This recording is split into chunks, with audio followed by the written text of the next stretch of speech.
Made for Me, Chapter 27. The grand opening of Stars and Stripes was now less than 2 weeks away.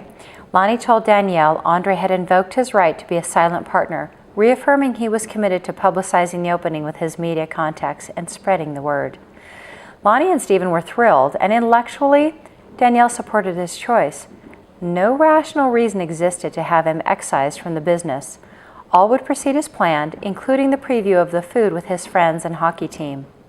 Danielle made it through the week with only one episode of extreme sadness, and that was when she went to Andre's hockey game the night before the tasting. Somehow her father's words reverberated with her emotions.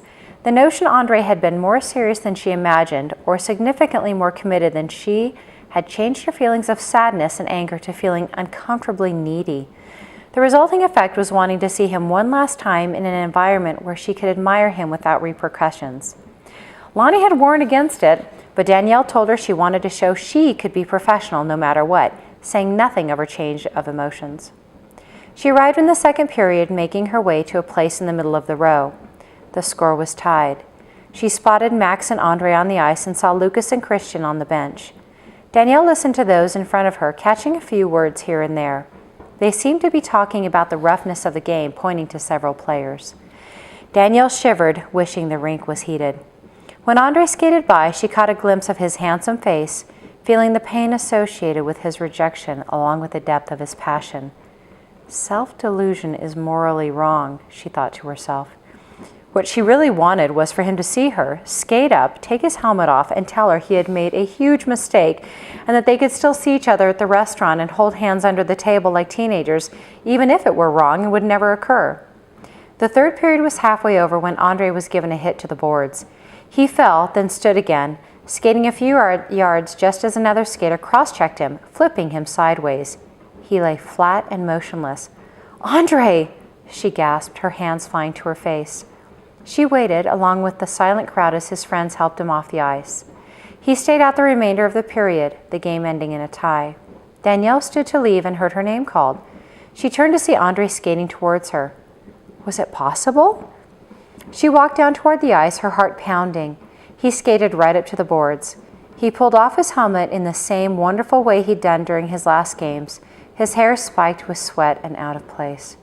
"You shouldn't be here," he said roughly. She thought he sounded strained, but from the physical injury or talking to her, she didn't know. "I still want to see my friends play." Beyond Andre, she saw Christian first, then Lucas and Max watching as they slowly skated by. Andre wiped the back of his glove across his forehead. "We're business partners, Danielle. Meetings only." "There's no reasons we can't be friends, Andre," Danielle said, the little flame of optimism still alight. "Only non-professional relationships are off limits." "That's right. We have a professional relationship so you don't get fired." He looked down into his helmet, adjusting the strap so he could slip it back on.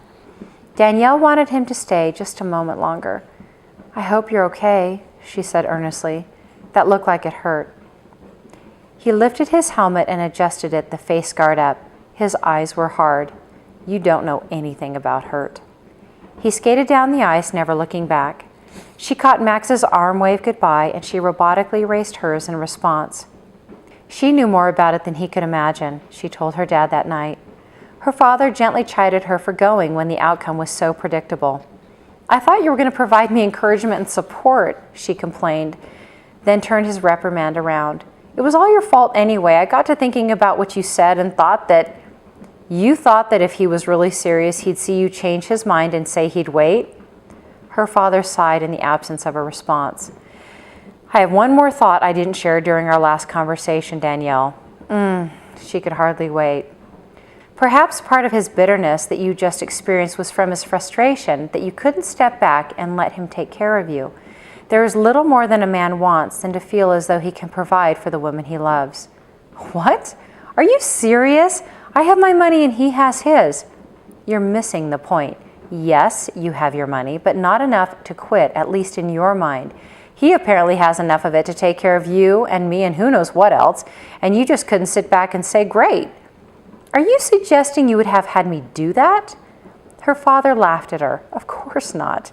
What I'm trying to get you to see is that whether it's with Andre or anyone else, at some point, The conversation will likely come up involving you allowing yourself to be mentally, emotionally, or financially taken care of.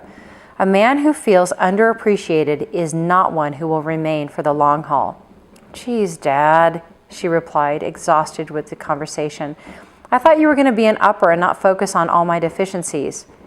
And I thought you were going to be satisfied with the memories of what was and focus on what can and will be. I was just hoping, she said pathetically. No, her father firmly cut in. You were lonely. Either work more or pick up another hobby. People fall into depression when they're not occupied. Get busy, whatever it is. Make sure you don't have time to think about him. The next day, as Lonnie and Stephen prepared to host Andre and his friends, Danielle called Giles. She told him she'd give discounted instructions if he'd let her teach at his shop. An instructor? I don't have a single one other than myself. I'd love to farm that out to you. How much do you want?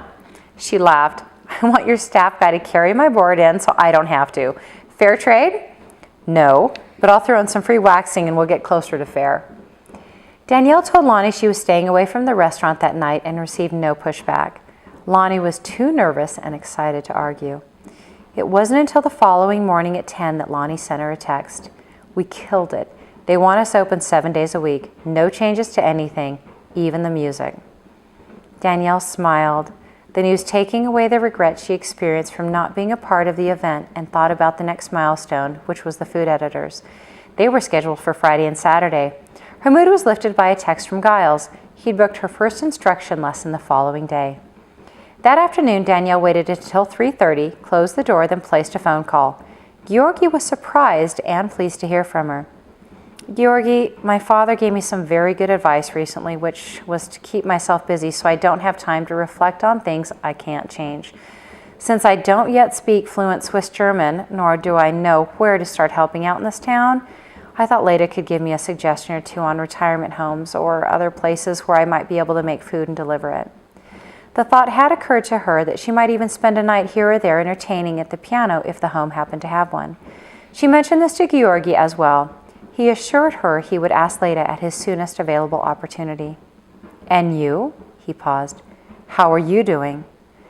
He asked with such kindness that Danielle felt a rush of emotion.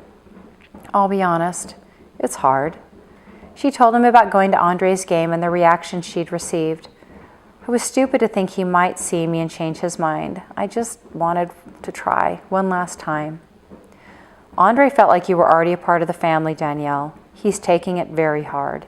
Worse than, well, I think this is the hardest event of his life. Danielle hesitated before she asked the next question. Georgi, do you believe I did the right thing? Do you? He answered back. Yes, she said somberly. I knowingly broke a contract I'd signed after I'd learned the facts. Even if it was only for a week, it was wrong. Had I ended it right then and there, it wouldn't have been an issue. Now, well, to Andre's point, I could have left and eventually earned my way out of a huge financial hole, but to leave the firm that brought me here high and dry wasn't moral or ethical. And that's why I will remain a client, and I'll make sure all of my associates don't leave either. Danielle's throat tightened. Georgi, I don't know if it's right to say this to you as a client, but as a person, I want you to know I really love you in the most platonic American say what they mean type of way. You're the best. In fact, you're like my adopted Swiss dad. Georgi sighed heavily. And you, my dear, are the daughter I never had. I'll get back to you with some suggestions, but know this. If you ever need my help on anything, call me. I'll always pick up for you. Danielle thanked him, feeling a little less lonely in this adopted city of hers.